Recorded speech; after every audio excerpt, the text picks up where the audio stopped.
আজই খবর পেলাম অশোক গ্রামে এসেছে।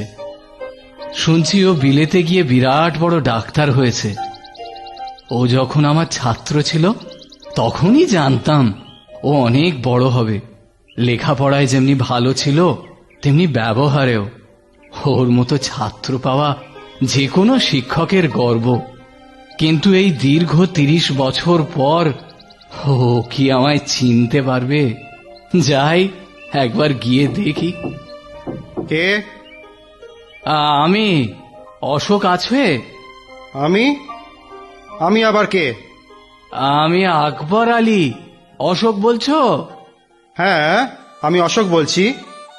কিন্তু তুমি কে? যাও বাবা, বিরক্ত করো না। বাবা অশোক, আমায় চিনলে না? আমি মহামায়া স্কুলে ছোটবেলায় তোমায় পড়িয়েছি, মনে আছে? শুনেছি তুমি বিলেতে গিয়ে বড় ডাক্তার হয়েছ। শহরে তোমার খুব নাম ডাক হয়েছে। একজন শিক্ষকের কাছে এ যে বড়ই আনন্দের কথা। তাই একবার তোমার সাথে দেখা করতে এসেছি। কি মুশকিল। বলছি চলে যাও, বিরক্ত করো না। দুদিনের জন্য একটু বিশ্রাম নিতে এসেছি, কিন্তু কেউ শান্তিতে থাকতে দেবে না। সকলেই এটা দাও ওটা দাও করছে। এই গ্রামে জন্মেছিলাম বলে যেন সকলের আমার ওপর অধিকার জন্মে গেছে। যাও যাও, আমি এখন কারোর সাথে দেখা করতে পারবো না। অশোকের কথায় বৃদ্ধের মনে খুব আঘাত লাগে। সে ভাবতে লাগল, এই কি সেই অশোক যে ছোটবেলায় শুধু লেখাপড়ায় মেধাবী ছিল তা নয়, তার ব্যবহার ও কথাবার্তা খুবই ভালো ছিল। আচ্ছা, বড় হলে নাম করলে কি মানুষ এতই বদলে যায়?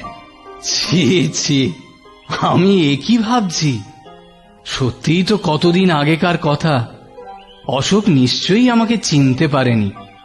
তাছাড়া গ্রামের লোকেরাও নিশ্চয়ই ওকে খুব বিরক্ত করছে। যাই হোক, ও যে আজ এত বড় হয়েছে, নাম করেছে, আমার কাছে এটাই আনন্দ। আল্লাহ ওকে ভালো রাখুন।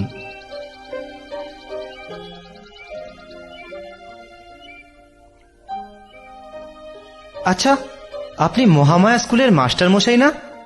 হ্যাঁ বাবা, কিন্তু তুমি কে? মাস্টার মশাই, আমি বিনয়। মনে আছে আমি ক্লাসে কিরকম দুষ্টুমি করতাম? পড়াশোনা মোটেই করতাম না, আর আপনি আমায় বকতেন। ক্লাসে যত ফাঁকি মারতাম আপনি আমাকে লেখাপড়া শেখানোর জন্য ততই চেষ্টা করতেন। আপনার কাছ থেকে শাস্তিও পেতাম। হ্যাঁ হ্যাঁ, এবার মনে পড়েছে। তুমি তুমি কুমোর পাড়ায় থাকতে না? হ্যাঁ মাস্টার মশাই, আমি আজ যা তা শুধু আপনার জন্যই। আপনি আমায় লেখাপড়া শিখিয়ে মানুষ না করলে জানি না কি হতো। তা তুমি এখন কি করছো বাবা? আপনার আশীর্বাদে বর্ধমানে একটা পেট্রোল পাম্পের ম্যানেজার হয়েছি। তা বেশ, তা বেশ। কিন্তু তোমাকে এতদিন দেখতে পাইনি কেন? মাস্টার মশাই, বিয়ে করেছি, দুটো বাচ্চা আছে। দুটো সংসার চালানো শক্ত, তাই বর্ধমানে ঘর ভাড়া করে থাকি। এখানে জমি বিক্রির ব্যাপারে এসেছি।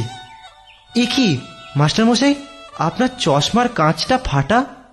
ও কিছু নয় বাবা, আমার কোনো অসুবিধে হয় না। না না মাস্টার মশাই, আপনার চশমাটা আমায় দেবেন। 3 পর জমির রেজিস্ট্রেশনের ব্যাপারে আমাকে আসতেই হবে, তখন সারিয়ে নিয়ে আসবো। না না বাবা, কোনো দরকার নেই। আমার আর কদিন বাবা, এতেই চলে যাবে। শুধু শুধু পয়সা খরচ কেন করবে? না না মাস্টার মশাই, আপনার চশমাটা আমাকে দিতেই হবে। আপনি আমার জন্য যা করেছেন, আমি যদি এইটুকু করতে না পারি তাহলে শিক্ষার মূল্য কি? তাই অন্তত এটুকু সুযোগ আমায় দিন। এই গল্পে আমরা এই শিক্ষাই পাই যে জীবনে শুধু বড় হলেই হয় না, জীবনে ভালো হওয়াটাই সবচেয়ে